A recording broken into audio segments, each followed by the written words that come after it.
Let there be love, so I can be loved by you in Paradise Avenue. Let there be life, so everyone lives to love. Let it happen to you and me.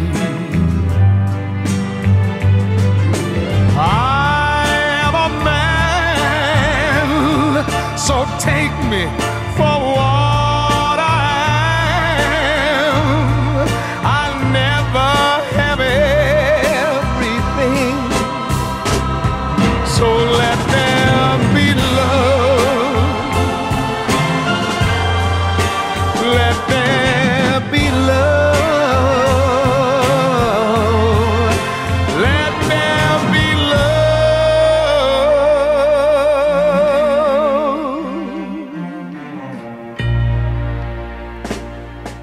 I can be nothing, I can be something. I've got to give you my life.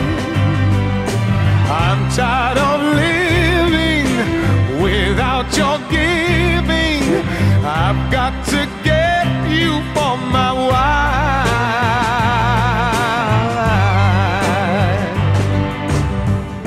The feeling's getting stronger, I can't hold on much longer. Oh, I've never been, but I'm a begging now. Let there be love, so I can be loved by you in Paradise Avenue. Oh, let there be life, so we can live to love, and let it be both of us. I am a man, so why don't you take me for what I am? I'll never have everything,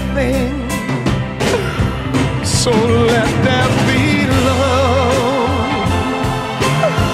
Oh, let there be love. Let there be love. Let there be love. Let there be love.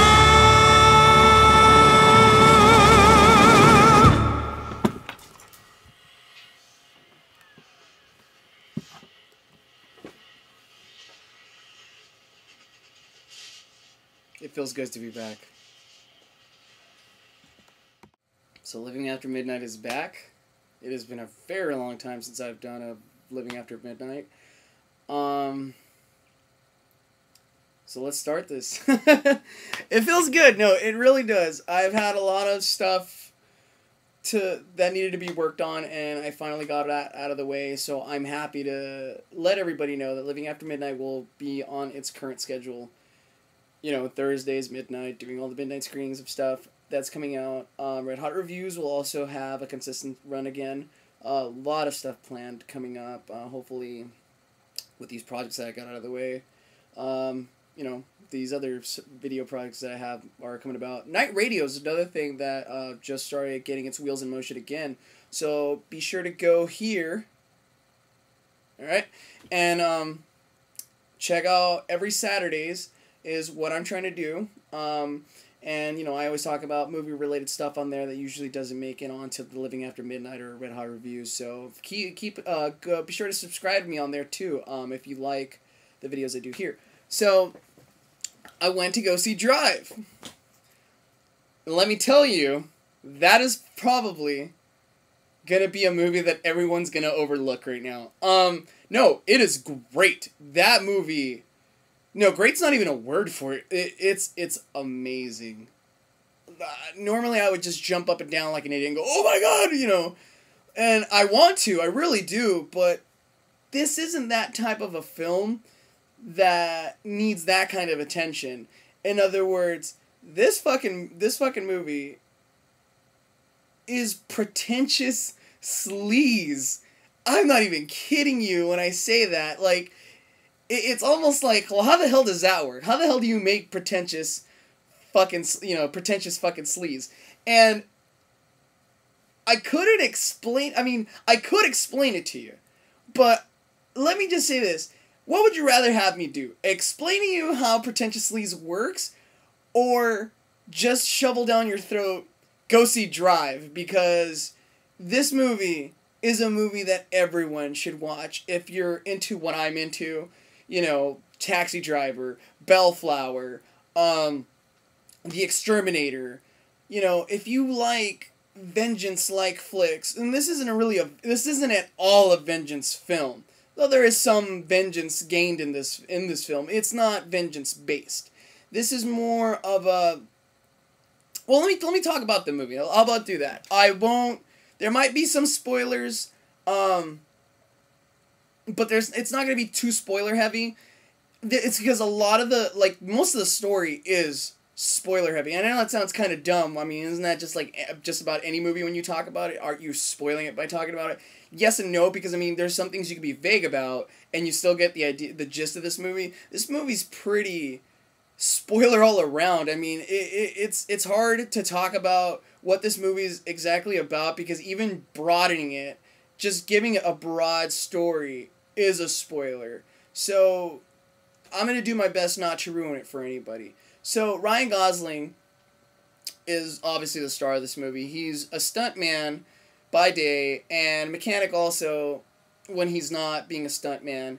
And by stuntman, I mean stunt driver. I take that back. Not stuntman, stunt driver. He's a stunt driver by day, also a mechanic. He works with Bryan Cranston's character in the movie. Shannon, I think Shannon was his name. So yeah, him and Cranston, they work together both on set when they're doing the stunt stuff, and when they're not doing that, they're both working at a mechanic shop together. So, obviously, by the trailers you must have seen already on TV and in theaters, he is also, Ryan Gosling's character is also the type of guy that does, driver jobs. He's the driver for heists and, stuff like that. So, in the beginning of the film, I think I'll just talk about, some highlights that aren't really spoiler heavy. How about I'll do that? Because, like I said, me talking more about the story is really going to ruin it for people. But let me talk about some highlights in the film. There's some over-the-top violence in this film. This is a movie that, when you look at it, I honestly thought, it's going to be... I had a feeling I was already going to enjoy it just by the titles, the pink letters and, them trying to make it look all sleazy-esque, 80s, sort of. With the hot pink. You kind of want to judge it by saying, they're trying to make, a faux 80s sleaze flick. And, the sleaze, yes, they did make, but I did not expect this, grand amount of drama in this film. I thought it was just... honestly, I still don't even know what the hell I was going to expect.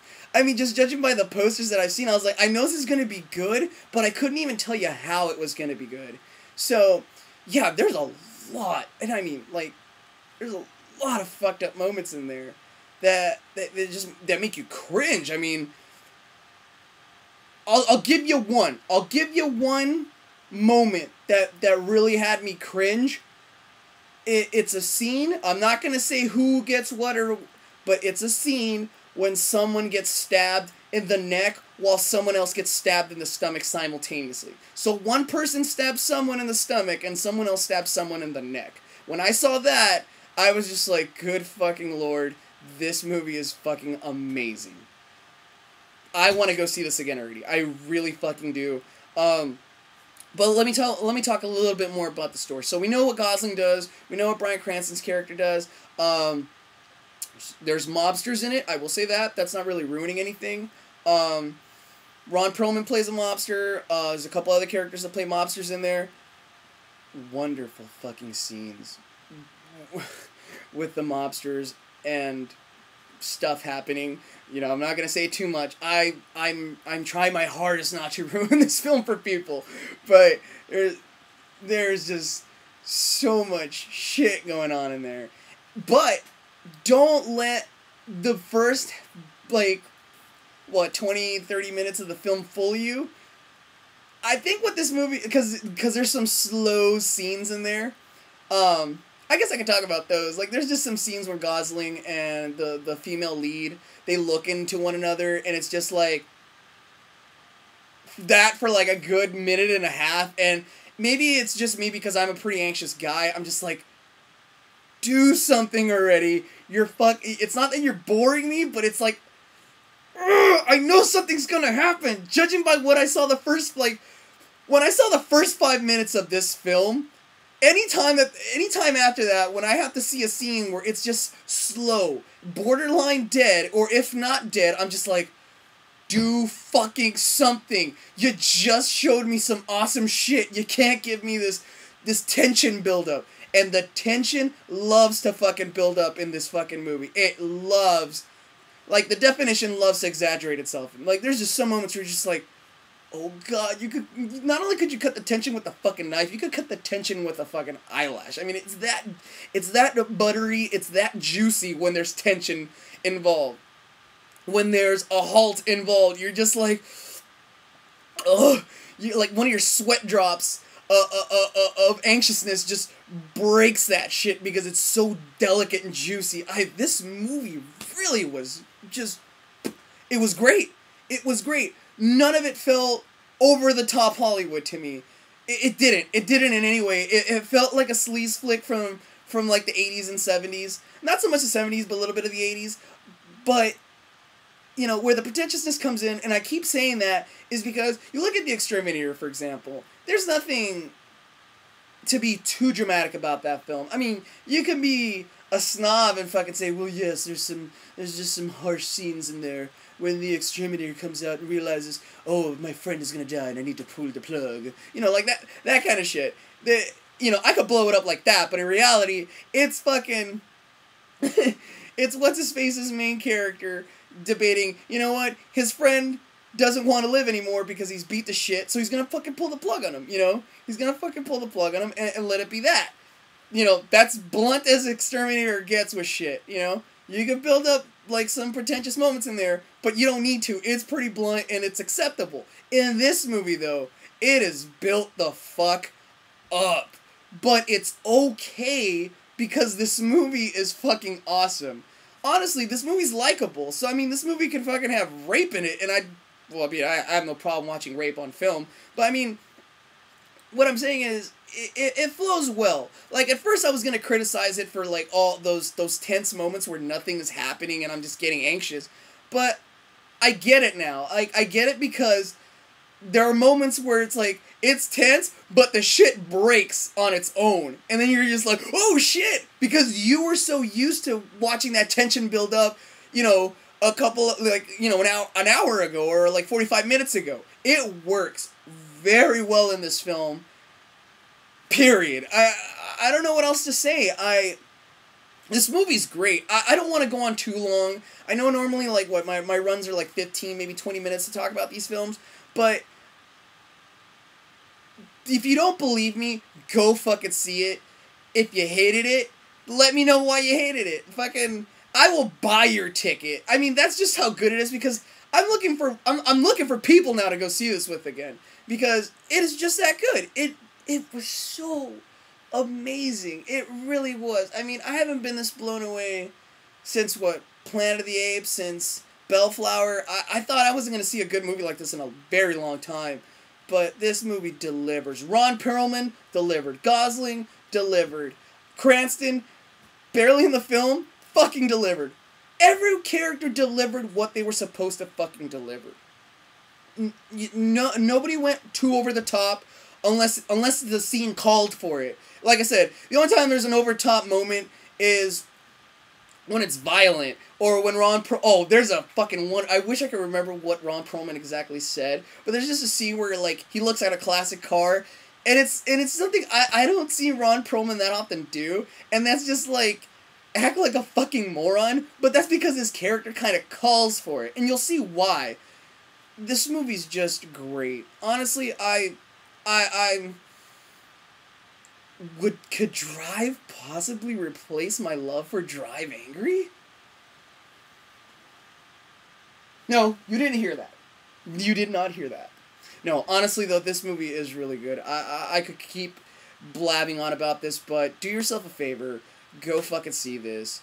If you hate Ryan Gosling, stop being a douchebag and just go fucking see this movie. Really, like, just because an actor's done some stupid fucking girly flicks in the past, or he's like a heartthrob or some shit or whatever, does that really fucking affect his role here on out? I mean, if the guy can deliver something, isn't he more respected for being able to deliver something rather than like, oh yeah, you know, like that, like I'll admit, like, I kind of don't dig J. Gordon-Levitt that much, but because, you know, because I was pretty much the same way. I know there's a bunch of other people out there like, I don't want to go see this because Ryan Gosling's in it, and I don't remember Gosling being that. Dude, honestly, if Gosling, like, lost his balls credibility or dude credibility, he gains the shit back. He gains my balls back in this fucking film. There's just, like, honestly, I thought this was going to be kind of cutesy in a way, because I was like, well, Gosling is in it, and I know he's, like, a cute guy or whatever, and that's kind of going to diminish the film a little bit. It doesn't.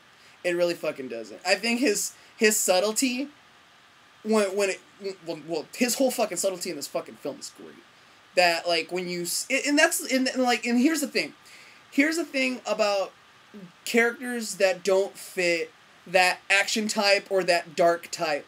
Like, you look at Robert Ginty, and you don't see over-the-top killer like you do in The Exterminator. Like, well, I mean, like, what I mean by that is that when you think of Robert Ginty, you don't think of, like, yeah, Robert Ginty, he's like an action man, he's gonna kill people. No, you don't think that. He's just your average Joe that takes the law in his own fucking hands. Charles Bronson. How can an old man do so much awesome, over-the-top shit? You know, that's what makes these movies more watchable than having, like, Stallone as the fucking driver, because it's pretty predictable already that, oh, well, it's fucking Stallone. And don't get me wrong, I love Cobra, and I love a bunch of other films that fucker has done, but you compare Cobra to Rocky, you know, when Stallone's character in Rocky is not this over-the-top guy, he's just your average fucking Joe, you relate more with that. Cobra is just like a feel-good fucking, you know, musclehead fest of a film. You know, that's what makes Drive great, is that they didn't pick somebody that was like, yeah, like Statham, like, though Statham, like, would have been typical for this movie because, you know, I'm gonna kill everybody and I'm gonna do stuff because I'm over the top, Jason Statham. You know, it's good that they didn't pick somebody like Statham or somebody below Statham to do something like this in this movie. You pick somebody like Gosling, and it's just like, when a regular character does an over-the-top fucking thing, it's pretty fucking cool. Just letting you know now. No, but seriously, though, go, you know, I'm hitting the 15-minute mark. Go fucking see Drive. It feels good to be back, everybody. Living After Midnight. Oh, you know what I forgot? If this movie got 1 out of 10, it gets a fucking 10. Why? Because it was fucking good. Because it was a good movie, and you need to go see this. Good night. I'm fucking tired. PopCultureGeek.com.